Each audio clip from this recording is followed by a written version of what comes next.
everybody, and welcome to the NLC Division 2. Look who it is. It's me and Jamada. How you doing, mate? It's been a hot minute. Yeah, it has. I have to change the settings in my headphones. Was it too loud? I'm sorry. Look, it's because they're noise cancelling. When I have them on noise cancelling, it really freaks me out when I talk. Hi guys, we're back. It's been too long. It's been too long since me and this big idiot over here have been on a cast together or a show in general. You asked me how I'm doing great. How are Yeah. you, man? Welcome back to Div 2. I think you've been here at least once whilst I wasn't here, What? or Maybe twice. actually. Yeah, No. So I think I did. Oh yeah, I did one with M test, and then yeah. my internet died, and then literally the last show, I didn't even know I was meant to be on, so I'd already made Yeah. plans, so that was a complete Yeah. nightmare. But yeah, I'm And back. even better, and I swear it feels like every July because last year was just as bad. This is being brought to you by 5G Hotspot. My internet's dead today. Jake said his internet isn't doing too well today either. It's iffy, but we're here to bring you what I hope is going to be the best day of Super Week so far because the matchups are all basically teams who are tied together. It's insane. Well, should we have a look at the games and what games we've actually got coming up today here at the NLC Division 2? You can see across the top of your screen. We've got Nativz versus Lightside versus GURP. I can't actually remember how to say that name. It's Unique versus Rising Dawn. Domino versus Munster Rugby Gaming. And then Lucent versus London United. This first game, two teams who are both 8 and 3 versus each other. Going to be very, very exciting. Are there any other games that are kind of jumping out to you? Because a lot of these teams are actually very close when I'm looking All at, of them. at the They are. standings. If memory serves me right, they are all tied or one below, like right next to each other. There's And you know one what? We can team. just confirm it. We can just confirm it by looking at the standings. Yeah, there's Because actually one game. Game number 2, GURP yeah. versus So Lightside Guap, is the Jake. only one where they're Guap. not close. Guap. Guap. Imagine the U is a W. Okay, I know it's Ah. difficult. I know reading is hard. I know, Jake. Ah. But yeah, every single game today except for game number 2 is basically tied in the standings, pretty much. That is Yeah. absolutely absurd. So this is going to be a big mix-up for finally a little bit of true separation for a lot of these teams. Lightside kind of in a very positive situation in the sense that they're playing against, in theory, one of the 3 weakest teams in the league, so they can try and keep themselves tied first. Nativz and Yeah. Ray, of course, are going to have to separate themselves, but every other game, everybody is just basically fist fighting for these playoff spots, man. Yeah, this is going to be very, very tight. It's not also about fighting for those playoff spots for the likes of like London Yeah, United, Lucent. They are treading water right now. And it's not a massive difference between the middle of the pack and the bottom of the pack. So things can really shift up in the last couple of weeks. So it's going to be very important for some of these teams to, try and find themselves a good start here, a good kind of recovery, because there's obviously Division 3 teams who are looking to come up in Division 2. And some of these teams at the bottom are probably now a little bit panicked looking at some of these Division 3 teams. I'm going to be real with you. I don't actually know what's going on in Division 3. I barely know what's... but I, what I will say is Division 3 has some pretty good organizations inside of it. I'm not going to name any by name, but what I will say is, again, because Division 3 is so large, of course, you have the whole like subset division thing going on. Plenty of teams are going to be vying for those bottom spots in Division 2 to try and take away those teams. So, Lucent, Guap, London United, all looking over their shoulder. But don't forget the opposite side of the standings, right? You finish top 2, playoffs, super important, of course, um, to finish top 2 for better seeding. But then, finishing in finals gives you promotion relegation into Division 1. It gives you the opportunity to try and take on, well, likely Singularity and then an additional team on top of that for Division 1 in spring. So both sides of the table, super jacked.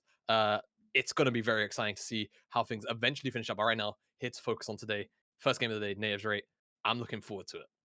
yeah, I think we're pretty blessed. We got some pretty good games coming up. I'm curious to see, what the meta kind of looks like, because from the last time I came in to Division 2, one of the things that really jumped out to me was actually there was a slight meta difference between what we were seeing in Division Division 1 1 and 2. to what Yeah. we were seeing in Division 2. So actually, that's something I'm a little bit excited to see how these teams are going to look on that front. I guess we'll see. Chance Select's coming up in 1 minute's time, and we'll get a good idea of what these teams are looking to play. And maybe they've had a little bit more time, and they've started to adapt more to what we're seeing in more traditional league. But what I was seeing from the last time I was doing it was teams still basically just avoiding any scaling and just going really hard into each other and It, playing as if the yeah, durability patch wasn't a thing. yeah, it definitely, you see both sides of the coin. I think some teams are very scaling heavy, right, and some teams are very much, Callista Volibear, Renata Nautilus, and just like tower dive you as soon as they can. Um, it's super exciting. I always say this about Division Two, and whether it's Tele Leagues, UKLC, whatever iteration of Division Two it is. The fun thing about this league is that it's very rare that teams in uniform follow the meta that is being played globally, and that's what kind of Yeah. gives you these weird, and unorthodox drafts, which give us probably the better entertainment compared to even Division One or some higher up ERLs. I mean, all last year it was me and you on Division Two, baby, and Yeah. it was chaos. I actually loved it. Oh, We like as long as I've done Division Two, which is pretty much the majority of the time, it has always been very, very tight. Now, seeing the Belveth getting taken away, thank God, because I didn't realize she was enabled, and I haven't really seen much of her to be honest. Olaf being taken away, Yumi and Karma. Yeah, I'll let you know. Belveth kind of broken, man. There's nothing else to it. If she gets rolling, she doesn't stop. It feels very, very hard unless the composition is very, very long ranged and has a lot of poke to sort of keep her at arm's length. Very hard to deal with this champion, so not surprised to see it banned away. We saw Rate Pilot. It wasn't Jorbu playing on the day. I forget the jungler's name, and I typically would have the list of everybody and the rosters, but I'm trying to conserve my data because here in England it's bloody expensive. So He's running on fumes, by the way. I'm running on there is a good chance you drop out by game 3 or 4. I'm no. terrified of it. I'll be fine because my data doesn't technically run out. I just get charged for it. That's all. So yeah, it's how it is. Anyway, Nativz, go for the Seraphine first pick. We've seen this banned a lot consistently on red side, in particular throughout the course of this week. Specifically, of course, got a bunch of buffs to it, which we can talk about once we're in game. But Rate very fast to the punch. Udyr and the Azir, R1, R2. Udyr obviously wants to, get those sort of full clears going, take control of the early objectives, and use a level lead to really bully out the enemy jungler and just kind of the early game in general. What do you pair that with? You pair that with the Azir, which is going to give him fairly consistent lane priority in the mid lane against most matchups that he's going to be dealing with. So what is Native's response? They go towards the Viego, something that we've seen a lot of teams kind of divot off and away from. Relay's hovering the Zed, which in theory I thought he got locked in, would be fun. Face. Would be fun, and I wouldn't inherently put it past a team like Nativz to go for a hard counter pick matchup like this, but what I expect to see is either another solo lane because you already have the Azir, not the Azir, you have the Seraphine, or you go for the AD carry. But when you do that, you kind of reveal the flex potentially where the Seraphine could go, or you limit the flex. We get Yone in the mid lane instead for Relay. Of course, a lane which can be very miserable about the for the Azir side of things after you kind of get past that first base and you get a little bit of sustained attack speed on the Yone side. Keep in mind though that Yone could technically go top lane as well as an option, so you do keep that flex alive somewhat. It feels more like a mid lane pick, and we've seen it more and more as a mid lane pick, but there is still that technical flexibility about it, as the Senna is going to get locked in here for Rate, and now we're going into that second ban phase. We'll see what they're going to look to take away here. Obviously, it's a little bit harder for the likes of Rate, because if they do just hard ban out top lane, that Yone could just go up there, as maybe they didn't have it intended to do, but it's a pick that can go up there. So they have some flexibility on that front. So it makes them have to kind of think about this a little bit, and maybe they look just to try and pinch out. Oh, I don't know where you pinch out, actually. This is going to be so really I think for Rate, it's hard. going to be a little bit difficult. Yeah, they're going to maybe trying to look to take away more engage options away from theirs. When you already have the Yone, stacking more engage options really can start to feel a little bit oppressive, especially when you've got a very hard scaling duo of carries like the Senna and Azir. I think on Native side now, you're probably looking to take away those Senna pairings, right? Tom Kench, Sion, things like that. I wouldn't be too surprised to see both of those just sort of default banned by Natives to try and shove the Senna into a lane which maybe isn't quite as common, but instead Natives actually go towards the Camille, so maybe they're looking to pick up a scaling top lane of their own, a tank as well. Rate will see whether or not they want to double down on those top lane bans, maybe take away another form of engage. Maybe something like the Malphite could be an option if that's what you're maybe looking to go for, and you can blind Gnar on R4. I think that wouldn't be too bad for them, because then they kind of set themselves up for a fairly strong team fight. And the Gangplank ban on top of that kind of speaks to me that they could just be looking to do that anyway, and be happy to deal with a potential Malphite. All right, well, let's see what the final ban is going to be here from the side of Natives. They take away the Fiora, so to me, this does scream, like you were saying, Jamal, we're probably just going to see those tanks go on the top side. You're not going to see that Yone flex. I mean, yeah, I think this is just be Seraphine bot lane, Yone in the mid, And, you know, they could go for Seraphine support or carry here potentially as well. So they do have that. Yeah, I think with 4 top lane bans, it would be a little bit awkward for Raid to leave their top lane till R5, but they do have counter pick, right? So maybe they feel like they're confident enough that their champion pool runs deep enough, and they are going to do that. They're going to go for the Soraka. Technically, if you're a mad scientist, it is a flex, but there are plenty of picks which can still deal with that one on the Nativz end of things.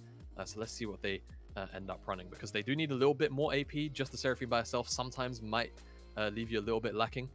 But at the same time, if she's going for the full AP build, it can be all right. This definitely fits kind of both ideas, right? For Nativz, we've seen them already lean on it a whole bunch this week. Gragas in the top lane can go AP, it can go full tank, but it gives you that magic damage profile that you need. It gives you a little bit of engage. It also kind of acts as a little bit of disengage if necessary for the Udyr, perhaps, given what they're looking at the moment. And then rounding it out with Rakan, I mean, again, it gives you more and it gives you more flexibility. And I think just the combination of, you know, Gragas, Rakan, the likes of the Yone, there's a lot of non-committal, but also, you know, a whole bunch of committal engage mixed in there, which can make it very easy for Nativz to basically pick and choose their engages. Yeah, I actually really like what Nativz put together here. It's a lot of aggression, but they can kind of, you know, like you said, you got that disengage, you got that engage. You know, they got a lot of tools to work with on the side of Rate. First of all, they got the Udyr. I don't like the Udyr. I know there's been a bit of a split because some people are like it's really strong because it just can power clear. I kind of joined trouble last time I worked with her on it, but it's just it doesn't really do enough, unfortunately. But you know, they still have the center, so they have that scaling aspect here. They can lock the set in the top lane, and they got the assist. They got good scaling on the side of Rate, to be fair. Yeah, I think they have a lot of Udyr. really, really strong scaling. And we actually saw this in the final game of the day on Thursday, where it was a center Azir. The center actually ended up being a little bit of a non-factor towards the end of the late game, but it was all about Errol on his Azir, which just kind of took over the game come the end of it. I think it was light side and unique, if memory serves me right, or no. Someone will tell me. It was absolutely an insane game. It was a 45-minute barn burner. It was the light side. Was it Raid? Oh yeah, because Errol is on the Azir. So lets you know how I'm feeling today, guys. But yeah, it was an absolutely insane game. They have the same pairing again. We'll see whether or not they can get the same usage out of it. I swear I'm prepped for this today. I promise. But Nativz, again, it's the kind of composition we sort of tend to see a lot of you know, weird picks come out from them. I say weird, or like sometimes unorthodox Yoppa on things like the Seraphine or Mages. Here doing it again today, a lot of strong scaling between the Yone and the Seraphine. I do worry that maybe some of their damage options towards the late game outside of just the Yone could start to, you know, wean off a little bit, and that could be very problematic when you're looking at a front line of Udyr plus set with a Soraka and potentially Senna also giving him a fair amount of healing. But like you say, I'm on the opposite side of the fence with the Udyr. I actually think that Udyr can get a lot done. It's about actually knowing how to execute with him. And that's the thing. I think to talk about League of Legends philosophy, very briefly, if you take a seat, young man. I'm sitting.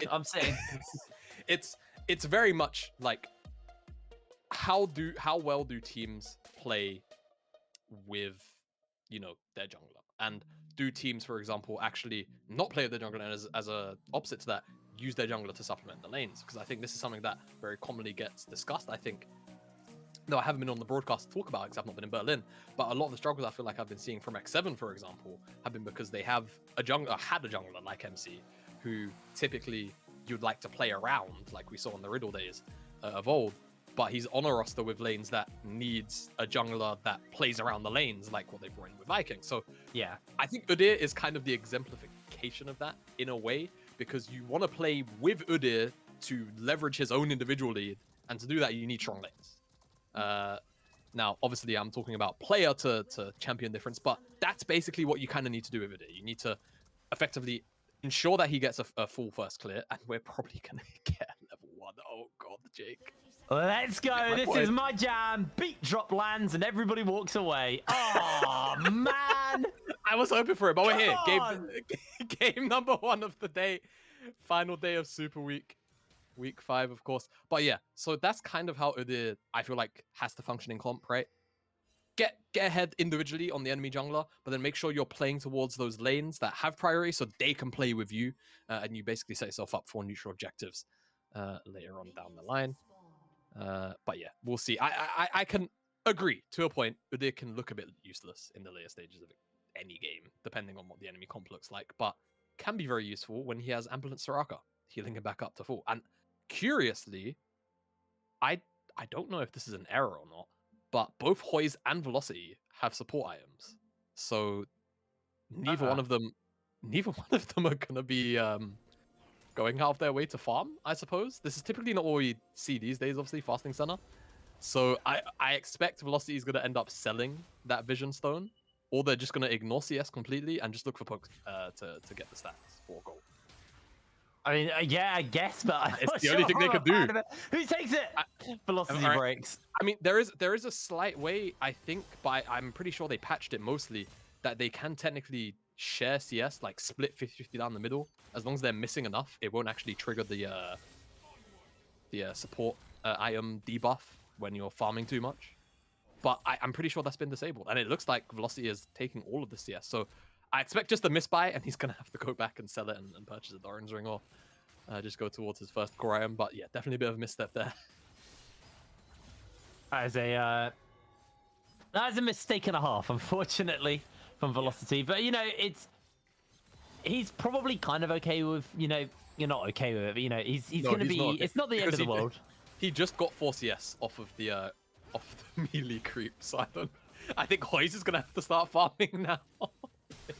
Hoys is last. I can't make this up, man. It's great. It's great. I don't know, man. I don't know. Both of these guys, though, just trading out in this bot side for the moment, right? Are getting heavily shoved in. Kind of what we expected, to be fair. Yeah, but take a look at the minimap, because you can see Snilly's actually invading. He's got bot lane priority. And Julbu is actually quite low. Already used both of his pots, which is kind of weird that he's so low. Maybe he got forced out already, but silence goes down, the blue buff resets, and that's huge for it, because now Julbu should be able to just reset and go back to farming. That's jokes on Nativz. Right? Don't need the farm bot lane, so they can rotate, and it doesn't matter. It's true as well. Really? Oh, looking to come in. They've actually bought the set in. They get the face break off. The flash comes down, gets him with the haymaker, and Curl able to secure the kill. Yeah, just great use of his priority there. Curl just rolls all the way down towards the bottom side of the map and just makes that pick work onto Relay. Even blows his flash as well. So now going to be very susceptible to that level 6 gank potentially as well. Once the Emperor's Divide comes in for Julbu, we'll see whether or not Rate can make a return at that mark. But nice little attempt at the early invade from Nativz, just unfortunately doesn't work out. The blue buff resets and Julbu just ends up finishing his full clear just a little bit late. And now he will just go back to probably doing that. I want to see exactly how they're going to prioritize these early objectives, though, as that was a beat drop. Root connects, a lot of trades, but the problem is there's just so much healing on both sides that we're looking at this lane a lot, but no one in theory should die. Yeah, this is probably just going to be a pretty uninteractive bot lane. Mid lane, a little bit more actions breaking out as Riley trying to find some revenge. Jolbu going to make sure that Riley's wave does get pushed in. So he has got himself that Q, and he maybe actually might be feeling this a little bit. Only gets a little bit of damage onto Jolbu, though. Yeah, the more time he wastes, it's actually giving Clocks more time to roam up towards the mid lane, and there's actually pings coming down. I think he walked over a ward potentially, yeah. And Rate won't be able to get this lane shoved in. It's only 3 creeps, but it's still enough to hold a freeze for a little while. If you pull it up far enough, but top side of the map, Lundorf should be pretty okay in this matchup. You just kind of sustain up. If you eat some nasty trades, it kind of happens. It's the nature of running melees into set. Of course, Curl did have the counter pick, so had the option of this into the Greg. So surprised he didn't actually end up taking the Aatrox, but maybe he felt like if they go the Aatrox route, that it would have given too much proficiency to anti-heal when you already have Soraka and Senna. Maybe that's the thought process. Big shield instead of all of the jacked up healing. So the lane matchups are about the same as far as I'm concerned. Yeah, I mean, mid right now, there's that 1 assist onto Errol, but Farm's pretty comfortable there. Top side, Lundorf is just able to absorb the pressure with, you know, the sustain that the Gragas has, and obviously the great wave clear he has in his kit. So Kill actually can't really do too much because this wave's stuck here, and Lundorf has it set up pretty comfortably for himself. Errol doesn't realize that there is a Rakan underneath that tier 1 tower, so if he overextends at all, he could get turned onto. But it looks like they are just going to look to try and push this wave in a bit. They're actually picking for help, so Running may look for this. Yeah, just hit level 6. He needs to... The problem is, when you're trying to set up onto an Azir, you need to hit the Q3 and chain that into your ultimate. Otherwise, you can almost always dash away if you waste any time on any other spell. But they are still kind of around the area. They know there's no wards. And really, he's not trying to necessarily sell it, he's just trying to use his pressure, knowing that, you know, if he goes in and Clocks is just kind of there, they can just go for the all-in. But speaking of all-ins, Lundorf on the top side, Carl. Slowed down though by the cask, and I think Lundorf should be able to belly bop away to safety. Meanwhile, down by the dragon, it looks like some action is breaking out. Jolbu being chunked out pretty heavily here, and it looks like Nativz are just gonna be able to pick up this dragon for free as they throw down the fate sealed by Riley. He's able to get away, but now Errol's coming in on the flank. He's got himself the Emperor's Divide, catches onto two with it, and now Ray looking to run away with the fight. Is Errol going incredibly low? He's trying to get himself out. He's able to trade out 1-for-1 with a beautiful beat drop. As Snille stuck in the middle of everyone. The shields won't do enough, and that velocity is chasing in, but another beat drop comes in. Chopper finds a double kill. They get the heal off from Clocks just for a moment, but the chains are going to connect, and Clocks jumps away to safety. He will give his life for his support. No, he won't. The beat drop comes in, and Chopper able to get him out. Yoppa on this buffed up Seraphine saves the life of Clocks at the very least, but such an insane team fight to land so many roots. And I think the level 6 came in as the fight was kind of rolling through, so wasn't really able to find a good encore angle. Hope you get a replay of that fight, because I think Snille... Oh, okay, it was a hard bug. So I thought Snille was level 6 at this fight. He wasn't. He took the form of the Azir, and the problem is he kind of made himself a little bit weaker on the Azir. You take up the Azir, and then you're in the middle of 3 people. Very hard to actually get out your damage, and you can't get out of that form with the Heartbreaker because you're still level 5. Very good fight all in all. Still for Nativz. They pick up the dragon, and they come out with a 2-for-2 at the end of it. Can't be feeling too bad about it. Not to, oh, great play there though coming in from Yoppa, able to kind of keep his support alive and actually really kind of turn what could have been a rough fight, because it was a great flank coming in from Errol. Errol just about able to get himself, well, he got himself killed. Errol almost made that play work for his team. Yeah, so Relay goes in trying to find it onto Jolbu. Errol actually gets stopped by Snille from going even further, so the Emperor's Divide only finds 2. Relay then ends up in the middle of everybody, trying to, you know, make things work. And of course, Errol, at the same time, going for his own play, ends up dropping. And you can see Snille kind of makes himself weaker, I think, by taking up that Azir form. I think he should just stay in the Viego form. Maybe he was a little bit chunked out, or too chunked out, and wanted to take the form itself. But out of the replay, Carl, probably done. He's in trouble. He gets cast away. He goes for the slam, but Jolbu's actually coming in. He's going to catch him with the cast, though. Jolbu coming forward with a bear slap up and ready. He's got himself Hoys in the pocket as well, but Snille able to lock him down. And a beautiful pick there for Nativz in the top side, able to take down the top laner. But you can see a rotation has happened as Wraith have brought up their bot lane, and they're looking just to pressure onto this tower. They're racing versus Joppa in the bot side, and he's on his own. So it's actually a pretty good shove here from the side of Wraith, and they could turn this into a Rift Herald. Yeah, so we'll see how exactly this gets traded out, because Snille is still on this side of the map, has no ultimate though, and it's technically a 3v2 for now until Lundorf teleports back. Errol's also going to be first to the river. Really does have ultimate, and he's moving too, so I think Nativz are trying to give this one up. They are going to look to contest, and Yoppa has also finally moved up. Curl doesn't have teleport, so if they can keep them here, they can turn this into a 5v4. Looking to jump in immediately there. Clocks finds himself the knock up, and down goes Jolbu. Able to find the kill onto him. Riley secures the kill. Herald in the pocket, though, of Wraith. Yeah, Wraith do pick up the Herald, and he was only traded out for 1 player on the bottom side, so they are still going to be up net. You have to maybe consider some of the wave that was missed on the bottom side at the very least, but Wraith, they get the neutral objective for just the life of their jungler. You know, small cost to pay. We'll see what they can get done. I expect them to try and drop it into the hands of Errol, if anybody, but see whether or not we get an opportunistic Herald droppers. Top side, Lundorf, Clocks, maybe looking for a play. Kind of just edging for it. Looks like they are just going to walk away, though, for now. So I had to call that off as a lot of action, actually, early here, Jamada. We've been pretty blessed on that front. These two teams, that remember, are very close in the standings between them. Both of them 8 and 3 right now, looking for that first spot. So a win here can do them a whole lot of work. So both these teams, even though that's the case, they're not playing, you know, reserved and going, okay, let's just play for these conditions. They're just playing super, super aggressive. Yeah, and it does feel definitely very much like Wraith would do that. Nativz would expect them to maybe be a little more calculated, a little more slow, but coming into it, looking to contest everything that they can so far. Minute on Dragon. You see both Clocks and Relay are going for the reset now alongside Snille, so they are likely looking to contest this. They have the Divine Thunder pickup already for the Viego, so he is online. Yoppa looks like he's actually going towards this full AP build.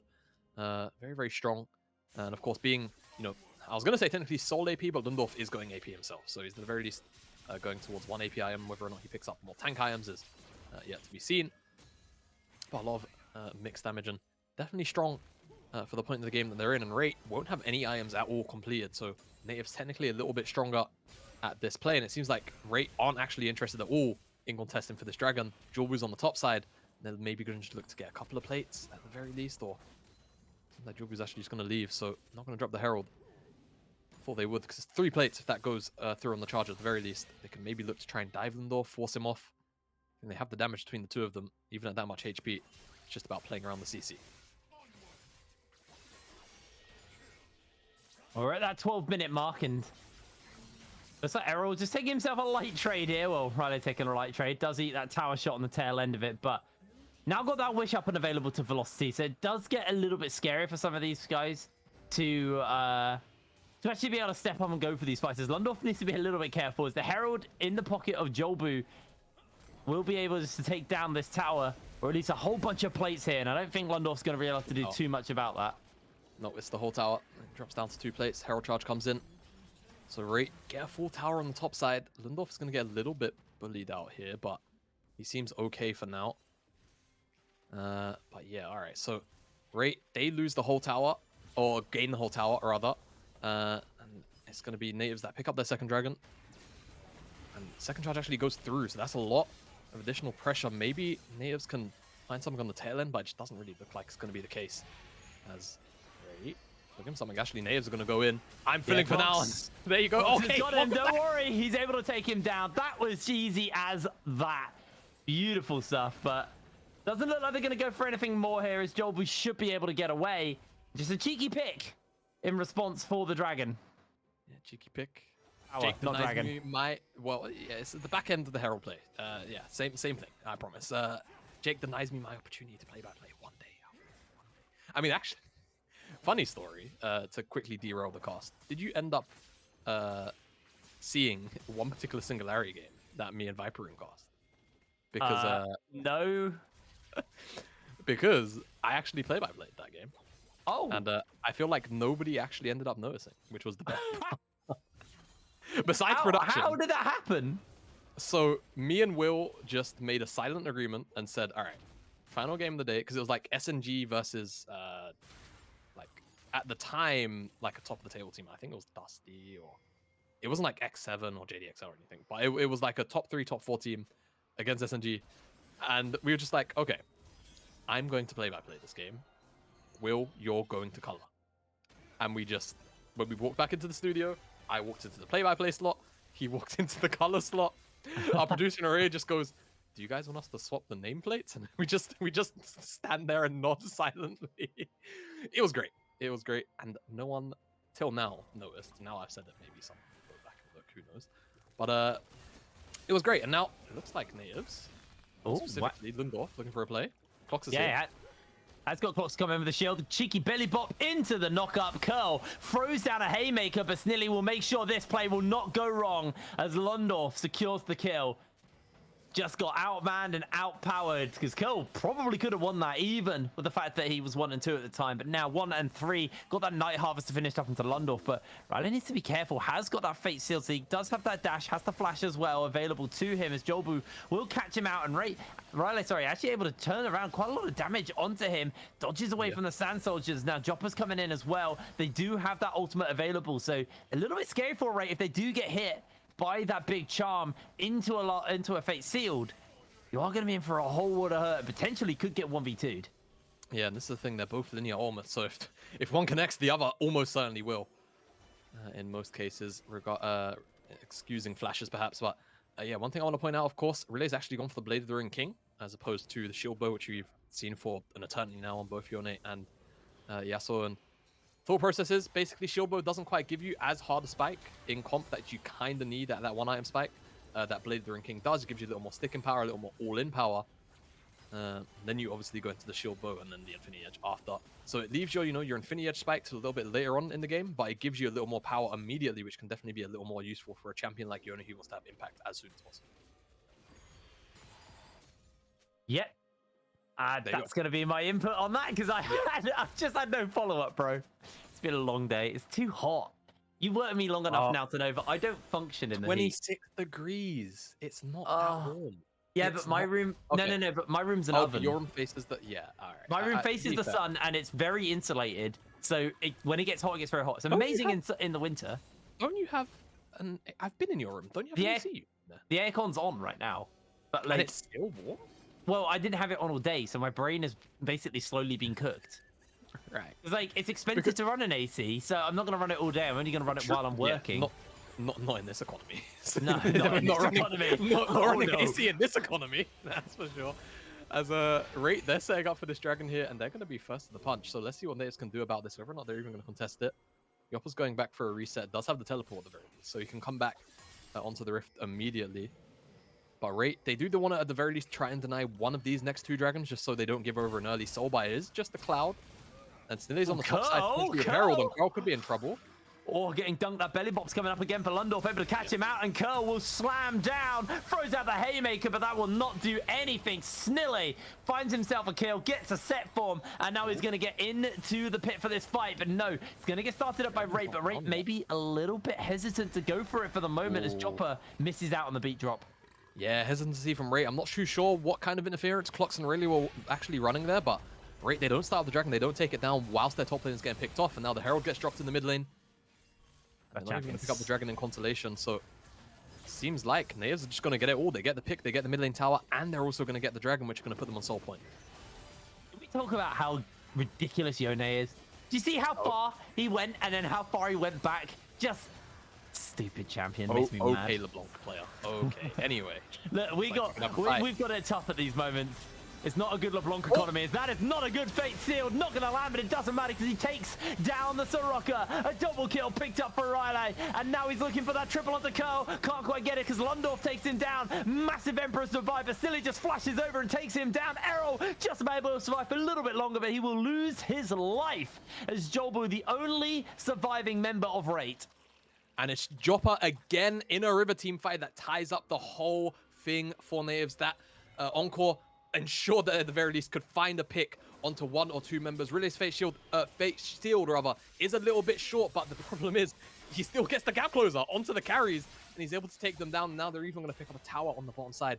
On the back end of it, we'll get the replay of how things exactly broke down. So Encore lands onto the Soraka, knockup comes through from Clocks, immediately blown up. Charm comes through, and Hoy's left to the wolves as Relay snaps back to his original form out of the Soul Unbound. Curl just left in the middle of the entirety of Nativz, and Emperor's Divide is nice, but Snilly goes over the wall itself, pulls him back with that set stolen away form, and they're able to pick up Errol as well. Really great team fight from Nativz, and now Rate, they find themselves several thousand gold down at the barrel of what is only at the very least a Cloud Dragon. It's not, an Inferno or a Hex Tech, but still being at a point where you are down to a soul in the next 3 minutes, 20 minutes into the game or so.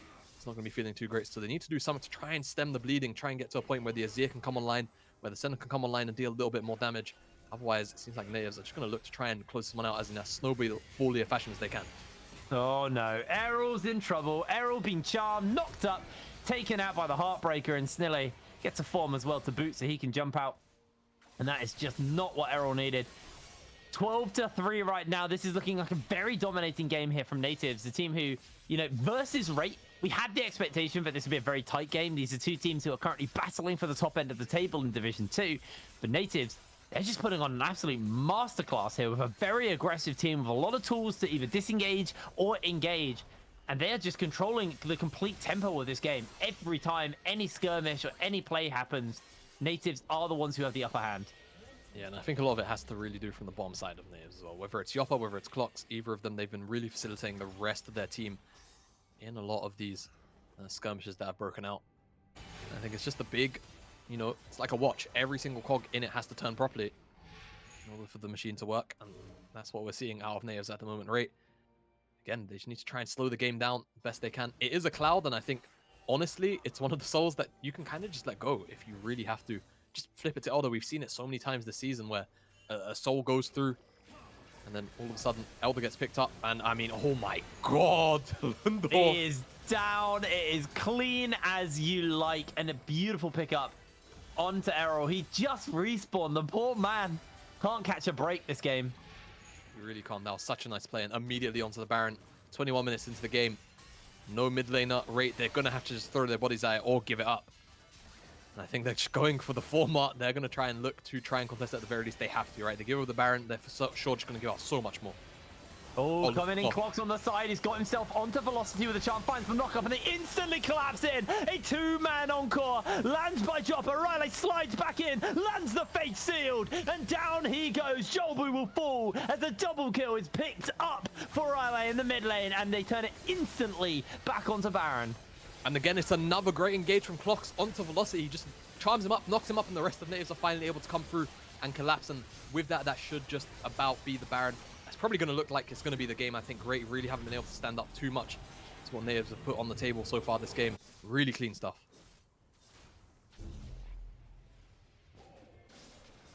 Honestly, just a really sorry. No, I'm. You had to be for a second. Just so you know, I've got a few technical issues with audio. I'm just trying to sort those out. Hence why I might go a little quiet at times.